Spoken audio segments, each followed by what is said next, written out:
বন্ধুরা, আজকের এই সন্ধ্যার টিফিনে বানিয়েছিলাম এই যে চিংড়ি মাছ দিয়ে আর এই ডিম দিয়ে এই চাউমিন বানিয়েছিলাম। তো এইভাবে বানিয়ে খেয়ে দেখবেন যে কতটা মজা লাগে। উম, কোনো কথা হবে না, এতটা ভালো হয়েছে না, সে বলে বোঝানো যাবে না। না খেলে এইভাবে বানিয়ে খাবেন। আর এইরকম এই রান্নার ভিডিওটির লিঙ্ক এখানে অ্যাটাচ করে দিয়েছি, ওখানে যে দেখে নেবেন আমি কিভাবে বানিয়েছি। ঠিক এইভাবে বানিয়ে খেয়ে দেখবেন যে কতটা ভালো লাগে।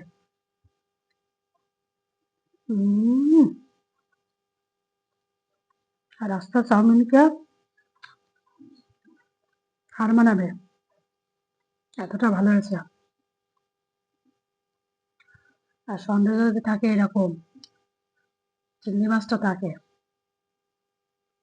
উম হুম, কোনো কথা হবে না, এতটাই টেস্ট না, দারুণ দারুণ দারুণ।